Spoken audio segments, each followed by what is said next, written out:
Saludos, hermanas y amigas. Es maravilloso, ¿no? Cómo Dios nos provee de medios para comunicarnos, para compartir de la palabra, aún en un tiempo en el que muchas todavía pues estamos en casa, casi no salimos de nuestras casas. Me presento, mi nombre es Susie Bixby y casi todos me dicen, soy Susan, pero casi todos me dicen Susie. Y quiero presentarme un poco brevemente porque yo creo que es bueno si podemos sentir que nos conocemos un poquito, ¿no? Soy originaria de Estados Unidos y cuando tenía 16 años viajé con mi familia, con mis padres y mis hermanos al país de Chile para ser misioneros. Solo viví 2 años ahí, pero ahí aprendí el español y regresé a la universidad en Estados Unidos. Conocí a mi esposo, que también es hijo de misionero. Él nació y se crió en España. Nos casamos terminando la universidad y mi esposo estudió su maestría y después de un par de años de preparación nos venimos a Monterrey, México, para colaborar en el Ministerio de la Universidad Cristiana de las Américas. Aquí hemos estado por casi 19 años. Aquí en Monterrey nacieron 2 hijos más. Llegamos con un hijo recién nacido de 1 mes y medio y tenemos ahora 3 hijos ya adolescentes. Tienen 14, 17 y 18 años. Y como nuestro tema el día de hoy es criando en la presencia de Dios, quería que conocieras un poquito de nuestra familia. Mi esposo también es pastor en la Iglesia Bautista La Gracia en Juárez, Nuevo León. Entonces soy esposa de pastor también. Ya tenemos como 10 años ahí. Y me encanta la iglesia local. Creo que las mujeres tenemos una gran responsabilidad y privilegio de participar en el ministerio de la iglesia local de muchas maneras. Y una de las áreas donde Dios me ha permitido participar fue primero con mis hermanas más jóvenes cuando empezaron a casarse y tener sus primeros bebés. Y me preguntaban sobre algunas de las cosas que estaban leyendo en internet. Y me di cuenta que muchas cosas habían cambiado en los años desde que yo tuve a hijos muy pequeños. Yo creo que en generaciones pasadas la crianza de los hijos era algo más privado, algo más personal. Cada hogar tenía sus hábitos y tu mamá o tu suegra te decía qué hacer y tú aprendías sobre la marcha. Quizás leías algunos libros. En mi caso, mi crianza, mi perspectiva fue formada por la que yo experimenté en un hogar cristiano, bastante sano, un privilegio que el Señor me dio. Y también por algunos muy buenos libros que leí cuando mis hijos estaban muy pequeños, como el libro de Cómo pastorear el corazón de tu hijo. Entonces, lo que yo empecé a reconocer hace algunos pocos años es que nuestra sociedad ha empezado a ser agresiva en cuanto a la crianza, sus opiniones, sus mensajes, donde quizás hace años era algo de cada familia. Ahora la sociedad es agresiva. Ahora vas al pediatra con tu bebé chiquito y es muy probable que no te va a dar solamente indicaciones acerca de cosas físicas como la alimentación o si está creciendo sanamente tu hijo. También en muchos casos los pediatras dan indicaciones sobre la disciplina, sobre el desarrollo emocional, como ellos lo ven, de los niños, sobre sus necesidades fisiológicas, muchas otras cosas. Entonces lo que empecé a observar entre muchas madres cristianas fue una aceptación de todos los mensajes que estaban recibiendo de su pediatra, de grupos y páginas de mamás en redes sociales, algo que no me pasó a mí cuando mis hijos estaban pequeños porque todavía no existían todas esas cosas, de psicólogos. Y también noté poca hambre por estudiar y escuchar lo que la Biblia dice sobre la crianza. Es muy común hoy en día que una mamá deje a su hijo, que tenga 1 año o tenga 15 años, hacer lo que quiera porque teme dañar su autoestima. Es común ver a familias asistir a la iglesia sin todos sus hijos porque sus hijos más grandes no tienen ganas de asistir y sus padres no pueden imponerles, creen que no deben imponerles o obligarles nada. Es común ver a un niño pegando a otro niño en la escuela dominical y cuando la maestra tiene que comentarle a la mamá, ella se enfada o hace muchas excusas para su hijo. Y podríamos seguir mencionando síntomas, pero lo que realmente tenemos que preguntarnos es, ¿cuál es el verdadero problema? ¿La Biblia habla de la crianza? ¿Dios me ofrece toda la sabiduría que necesito? ¿O este mundo moderno presenta un ambiente tan diferente que el de los tiempos bíblicos que tengo que llegar a la conclusión que solamente puedo encontrar el conocimiento que necesito para criar bien a mis hijos en los recursos que el mundo ofrece? Si vengo de un trasfondo muy religioso o fundamental o un poco legalista, es posible que puedo tener el problema opuesto. Si hago esto y esto y esto, mis hijos van a salir bien. ¿Pero eso es lo que la Biblia enseña?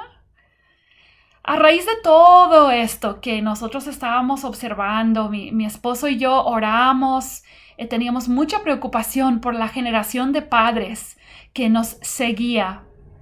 Nació el ministerio que ahora llevo a cabo con mucho apoyo de mi esposo y de amigos en el ministerio, y este ministerio se llama Crianza Reverente. Y lo menciono por la palabra reverente. ¿Por qué reverente? Porque yo pienso que la palabra reverencia describe cómo deberíamos de criar a nuestros hijos. Y es porque yo estoy convencida que la crianza que agrada a Dios y que resulta en personas transformadas por Dios se lleva a cabo en verdadera reverencia. Y la razón por la que uso esa palabra también es porque hay una frase en la Biblia que describe el estilo de vida que el cristiano debe llevar. Y esa frase es temor de Dios o andar en el temor de Dios. Por ejemplo, Proverbios 1:7, muy conocido, dice: el principio de la sabiduría es el temor de Jehová. El principio de la sabiduría no es el internet y no es el pediatra y no es el psicólogo. Podemos ver en Salmo 112, versículo 1, dichoso el que teme al Señor, el que haya gran deleite en sus mandamientos. Salmo 145, 19, cumplirá el deseo de los que le temen. Oirá a sí mismo el clamor de ellos y los salvará. Y no solo lo vemos en el Antiguo Testamento, sino que Jesús también habló del temor de Dios. En Mateo 10, 28 dice: no teman a los que quieren matarles el cuerpo. No pueden tocar el alma. Teman solo a Dios, quien puede destruir tanto el alma como el cuerpo en el infierno. Y Pablo llama a la santidad de esta manera. 2 Corintios 7:1. Como tenemos estas promesas, queridos hermanos, purifiquémonos de todo lo que contamina el cuerpo y el espíritu, para completar en el temor de Dios la obra de nuestra santificación. En Romanos 3, en el 11 y en el 18 dice así: no hay un solo justo, ni siquiera uno. No hay nadie que entienda, nadie que busque a Dios. Ese es el problema de nuestros hijos, ¿verdad? De nosotros. En nosotros mismos no somos justos. No hay temor de Dios delante de sus ojos, dice el versículo 18. Entonces, esto es el problema que yo tengo y que mis hijos tienen. Este es nuestro problema. Somos pecadores y no hay justo. No hay temor de Dios delante de nuestros ojos. Mis hijos tienen una gran necesidad y los pediatras no lo pueden resolver. Los psicólogos no lo pueden resolver. Los grupos de Facebook no lo pueden resolver. Mi suegra no lo puede resolver. Mi mamá no lo puede resolver. Mis hijos necesitan andar en temor de Dios. Entonces, puesto que Dios establece el temor de Jehová como el estilo de vida que le agrada, esa reverencia de andar en su presencia, los padres debemos buscar vivir cada momento de la crianza en reverencia delante de Dios. Criar en su presencia. Buscando entender y definir esta palabra de reverencia, me encantó en un libro que estaba estudiando hace algunos años, se llama Adornadas. La autora Nancy define la reverencia de esta manera. Dice así: vivir con la percepción constante y consciente de que estamos en la presencia de un Dios santo y temible. Imagínate vivir todos los días así en tu casa delante de tus hijos. En cierta manera, esto es adoración. Es reconocerle en todos nuestros caminos, como Él dice que deberíamos de hacer. Y cuando vivimos en reverencia, vamos a estar cumpliendo la razón por la que existimos, adorar a Dios de todo corazón. E imagínate un momento el impacto práctico de esto. Es imposible de medir todo lo que hagamos. Si estamos limpiando vómito, si estamos cargando a un bebé llorón, si estamos decidiendo a cuál escuela van a asistir nuestros hijos o si los vamos a educar en casa, si estamos lidiando con desobediencia, si estoy tratando de someterme a mi esposo cuando no estoy de acuerdo con él en cuanto a la crianza, si estamos decidiendo si vamos a ir a la iglesia o vamos a ir al partido de fútbol. Todo lo que tú y yo pensemos y hagamos diariamente tiene que ser formado, impactado por esa adoración constante, por la reverencia, por la conciencia de estar en la presencia de Dios. ¿Y cómo es que esto puede suceder? ¿Qué necesitamos creer? O sobre qué tiene que estar basada nuestra vida de crianza, nuestra vida personal incluso, para que esto sea verdad. Yo quiero ser una mamá reverente, pero ¿en base a qué lo voy a poder ser? Bueno, Dios es suficiente. Yo tengo que creer en la suficiencia de Dios y de los recursos que Él ha provisto para mí. Entonces, leemos en Proverbios 14, 26, que dice que en el temor de Jehová está la fuerte confianza. Esperanza tendrán sus hijos. Las mamás necesitamos esperanza. Es una tarea difícil la tarea de la crianza. Entonces, ¿en qué puedes poner tu esperanza? ¿Y sobre qué necesitas basar tu vida para que puedas criar en la presencia de Dios? Bueno, yo creo que hay algunas cosas que no son negociables. Y una de esas cosas es que yo tengo que estar totalmente convencida, creer que Dios es la autoridad. Que yo no respondo y no rindo cuentas a alguien más importante que a Dios. Y a las otras personas a quien yo podría rendir cuentas, eso es secundario a Dios. Dios es, primero, es el creador. ¿Quién formó y creó a tus hijos? ¿Quién los diseñó? ¿Quién sabe cómo funcionan? Dios es el que creó y diseñó al ser humano. ¿Y no es cierto que el que diseña algo es el que más sabe usarlo bien? ¿Quién diseñó a tu hijo? Tú puedes mirar a tu pequeño bebé o a tu hijo grande y tú debes reconocer que fue creado y diseñado por Dios. ¿Sabes qué? Las mamás queremos comprender a nuestros hijos. Eso es muy bueno. Pero el que más comprende las maquinaciones del corazón y la mente de nuestros hijos es Dios. Y eso puede poner mi confianza en eso, puede ayudarme mucho. Colosenses 1, 16 y 17 dicen así: porque en Él fueron creadas todas las cosas, las que hay en los cielos y las que hay en la tierra, visibles e invisibles, sean tronos, sean dominios, sean principados, sean potestades. Todo fue creado por medio de Él y para Él. Y Él es antes de todas las cosas y todas las cosas en Él subsisten. ¿Reconoces la autoridad absoluta de Dios en tu vida y en la de tus hijos? ¿Reconoces que tus hijos no te pertenecen? Están bajo, primero, la autoridad de Dios. Dios los hizo. Cada aspecto de nuestra vida, física, emocional y espiritual, debe someterse a esa soberana autoridad. Y aquí creo que hay un asunto clave para la vida cristiana y esa es la sumisión. Dios me llama a vivir en sumisión. Para poder vivir la vida cristiana no es posible la obediencia sin ese espíritu de sumisión. Si no me someto a Dios, estoy en desobediencia, estoy en rebeldía. Entonces es esencial para mí como mamá que la realidad de que Dios es creador y autoridad moldee mi forma de pensar. Y con esto yo me refiero a una cosmovisión de vida, a un filtro por el cual tú ves toda la vida, toda. Tus hijos necesitan a una mamá que reconoce a Dios como su autoridad absoluta. Y esa es una de las mejores cosas que tú puedes regalarles a tus hijos. Una mamá que vive en sumisión gozosa a Dios. ¿Por qué? Porque realmente crees que Él es el experto que ha provisto todo para tu vida y para tu piedad.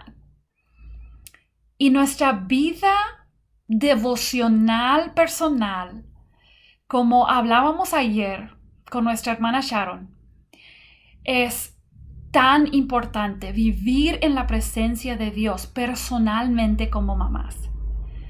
Y debemos buscar eso para nuestros hijos. Creer que Dios es mi autoridad y mi toda suficiencia. Y compartir esa realidad con nuestros hijos. Ahora, ¿cómo y dónde es que yo voy a poder conocer a Dios? Es en la palabra de Dios. Entonces también, aparte de creer que Dios es mi autoridad y Dios es mi diseñador y mi creador y de mis hijos, también necesito realmente creer, tener como un fundamento firme el hecho de que la palabra de Dios es el recurso primordial. Todos los demás recursos que tenemos a nuestra disposición están bajo esa autoridad de la palabra de Dios. Y sabes que tú y yo vivimos, y nuestros hijos están creciendo, en un tiempo de sobredosis de información, de una cantidad increíble de recursos. Y creo que esto es uno de los retos relativamente nuevos para esta generación. Y no me refiero solamente a la crianza, me refiero a la vida en general, porque las generaciones pasadas no tuvieron que constantemente, casi a todas las horas del día, estar escudriñando y rebuscando entre un caudal constante de información que a veces ni te pusiste a buscar. Por ejemplo, agarraste tu celular para mandarle un mensaje a tu esposo y te topaste con un meme sobre los daños psicológicos que produce cuando le dices no a tu hijo, o la última verdura o fruta que resulta que te envenena lentamente y te va a terminar matando antes de que cumplas 90 años. O es que no tenemos opción. Sin incluso buscarlo, nos topamos con una constante, somos bombardeadas constantemente con información. Y obviamente deberíamos de intentar limitar la información a la que estamos expuestas. Pero la pregunta es, ¿a dónde vas para buscar tu información? Es más fácil hacer una búsqueda en Google, seguir una página de psicólogo o pediatra, que escudriñar y estudiar la palabra. Es la verdad, es más fácil platicar con las amigas en un grupo de WhatsApp y intercambiar ideas. Y no hay nada de malo en ayudarnos. Pero la pregunta es, ¿cuál es tu primordial fuente de información? La palabra de Dios es la revelación completa de Él, de su persona, de su voluntad. Entonces la debemos tomar como nuestro único recurso esencial y suficiente para la crianza de nuestros hijos.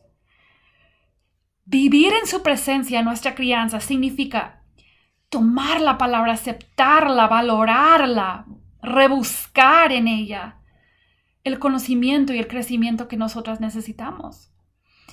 Y yo te pregunto que si tú crees que la palabra contiene cada principio necesario para entender quién es Dios, quién eres tú como madre, quiénes son tus hijos, cuáles son sus necesidades y cómo se van a suplir esas necesidades.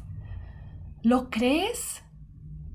Es difícil creer eso, porque la sociedad nos dice que necesitamos tips y que nosotras no tenemos el conocimiento médico que se ha descubierto en los últimos años, que la Biblia pues fue escrita antes de eso y ahora tenemos que tomar en cuenta todos los descubrimientos psicológicos. ¿Has creído esas mentiras? Segundo de Pedro 1:3 dice, su divino poder, al darnos el conocimiento de aquel que nos llamó por su propia gloria y excelencia, nos ha concedido todas las cosas que necesitamos para vivir como Dios manda.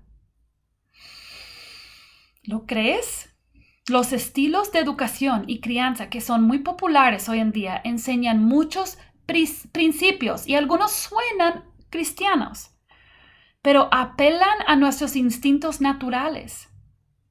Y cuando los examinamos y los comparamos con la palabra, encontramos huecos muy grandes. Encontramos que están basados en hipótesis y premisas erróneas. Entonces la clave no es hasta que yo sea una erudita de las escrituras y me sepa todo lo que hay que saber, así podré entender bien. No, la clave es confianza. ¿Cuál es la disposición de tu corazón hacia la palabra? Como mamá, en tu crianza. ¿Ves a Dios como suficiente para tu crianza? ¿Su palabra como ese recurso suficiente? ¿Tienes ese anhelo de buscar entenderla y esa fe de que sí contiene toda la sabiduría que tú necesitas? Si es así, entonces van a haber hábitos en tu vida que reflejan esas creencias. Te vas a caracterizar como una mujer de la palabra en tu vida personal. Vas a ir delante de la presencia de Dios todos los días, buscando en su palabra conocerle a Él y entender su voluntad. Y si buscas cosas suplementarias, y sí, te recomiendo que los busques, buenos libros, páginas, un podcast que se llama Crianza Reverente, pero si buscas otros recursos que estén basados en y reflejen la verdad de la palabra, pídele discreción y discernimiento al Señor. Y compara todo lo que oyes y piensas con la palabra de Dios.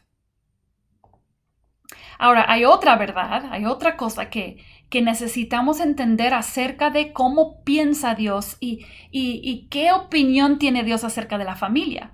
Y quizás esto es algo que nunca has pensado, porque podemos ser criados en la iglesia y hay cosas que como que damos por sentado, pero realmente no los hemos pensado. Y esto es algo que a mí realmente me ayudó cuando empecé a estudiar la palabra, tomar principios bíblicos que impactan mi crianza. Y eso es que la familia fue idea de Dios. La unidad familiar fue creada para un propósito específico en el plan de Dios. Si tú lees Génesis 1, 27, 28, dice así: y Dios creó al ser humano a su imagen, lo creó a imagen de Dios, hombre y mujer los creó. Y los bendijo con estas palabras: sean fructíferos y multiplíquense, llenen la tierra y sométenla. Aquí tenemos la institución de la familia. También vemos el propósito original por el cual Dios estableció a la familia. La familia es como un invento un poco raro, si lo piensas realmente. ¿Por qué Dios quiso que viviéramos como en pequeñas cápsulas y grupitos? ¿Por qué no nos puso a que viviéramos como en clanes grandes, donde entre todos criamos a nuestros hijos y una familia grandísima? Pues Dios tuvo sus intenciones y sus propósitos. Y lo que Dios quería es que antes del pecado, ¿verdad? Antes de que Eva y Adán cayeran en pecado, que en comunión perfecta con su Creador, tuvieran hijos, se multiplicaran la población de la tierra y así irían avanzando el reino terrenal de Dios. El propósito original de Dios antes de la llegada del pecado fue que cada hombre, cada mujer y cada hijo nacido a ellos participaran en avanzar el reino de Dios. Piensa en eso un momento, cómo eso impacta tu crianza. Todos los días tú tienes la oportunidad de avanzar el reino de Dios en su presencia en tu casa, en pequeños corazones o quizás corazones un poco más grandes. Y mucho ha cambiado en el mundo. La caída de Eva, de Adán, claro que tuvo un impacto enorme, pero no hay ninguna indicación de que el plan de Dios haya cambiado para la familia. Sigue el mismo propósito. Dios vio que llegó el pecado y puso en marcha un plan Y llamamos a ese plan el Evangelio, el plan de la redención. Tu familia existe para avanzar el reino espiritual y terrenal de Dios por medio de ese plan de redención. Cuando tú le cuentas a tu hijo el Evangelio, tú avanzas el reino de Dios sobre esta tierra. Cuando tú meditas en el Evangelio, en la palabra, y vas delante de Él, de su presencia, creces en tu fe y avanzas el reino de Dios sobre la tierra. Cuando tu familia es un testigo a los vecinos, es un testimonio de la grandeza de Dios, del Evangelio, tú participas en avanzar junto con tu familia el reino de Dios sobre la tierra. ¿Puedes decir que eres una hija de Dios, que ha abandonado su pecado, ha puesto su fe exclusivamente en Cristo para el perdón de tus pecados? Si es así, ahora debes tomar ese mismo evangelio como tu lema de vida para tu hogar, para tu familia, para tu propia vida personal diaria. Este hecho de que Dios creó a la familia con el propósito de extender su reino sobre la tierra nos convierte a nosotros, los padres, en algo muy especial. Nos convierte en embajadores o representantes de Dios en el hogar. Esto es sumamente práctico, hermana. Yo soy una de las vías principales por la cual mis hijos van a conocer a Dios y entender la vida en general. La salud espiritual de la familia brota de la devoción personal de cada padre y cada madre a Dios, de su compromiso de vivir en la presencia de Dios diariamente. La salud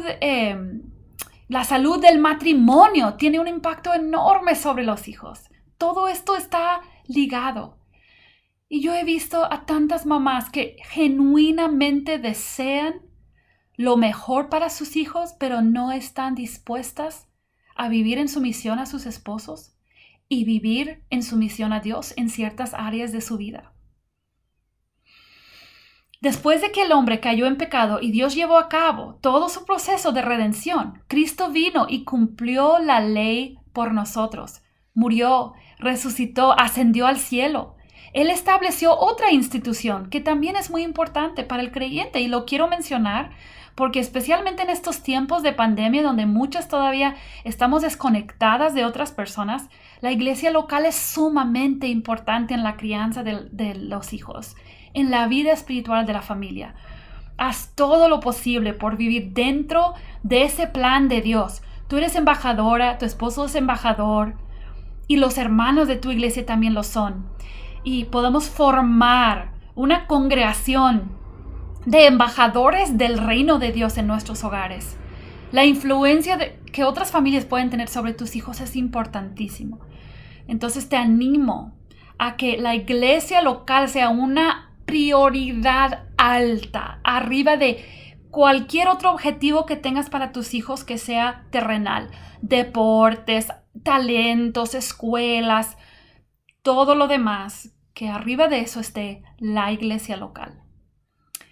Y el último punto que quiero compartirte, algo que tiene que estar presente siempre en nuestras mentes para que podamos criar de una manera que sea en la presencia de Dios, reverente, es que la meta de la crianza es formar creyentes que glorifiquen a Dios y disfruten de Él para siempre.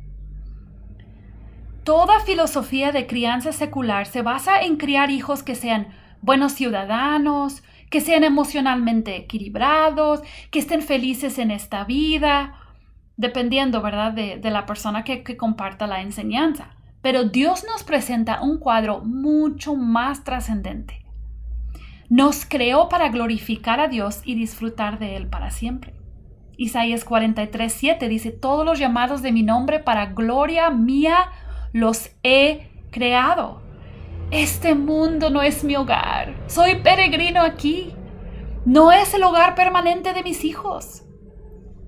Un día, mis hijos, cada uno, individualmente, se va a presentar delante de Dios. Yo no voy a estar ahí para defenderlos, para convencerle a Dios que los acepte en su reino.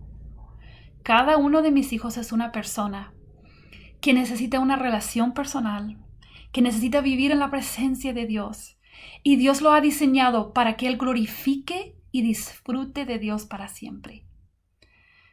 Puedes retener ese cuadro en tu mente para que la meta de todos los días de tu crianza puede ser apuntando y corriendo hacia ese momento en que para siempre todos juntos podamos disfrutar de la presencia de Dios.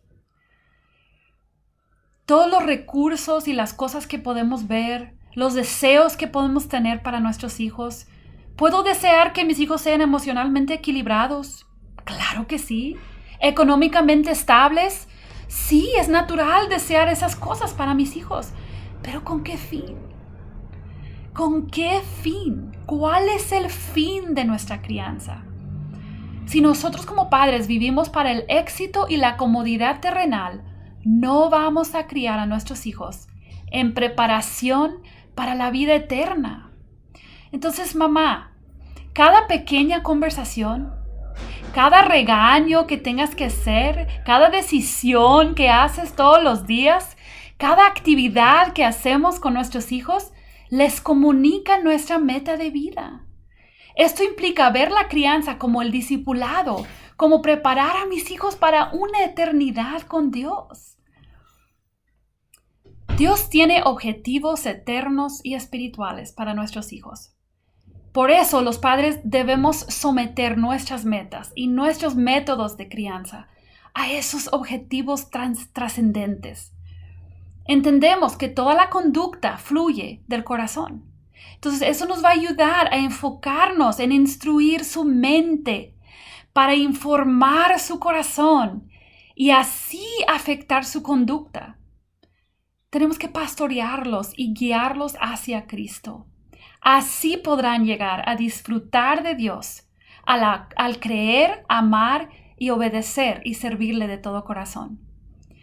El Salmo 115, versículo 11 dice: los que temen al Señor confíen en Él. Él es su ayuda y su escudo. La presencia de Dios es el mejor lugar para mí como mamá y para cada uno de mis hijos. Animemos y busquemos a nuestros hijos a estar en la presencia de Dios, teniendo las metas correctas, creyendo las verdades de Dios y de su palabra, y así viviremos en su presencia para siempre.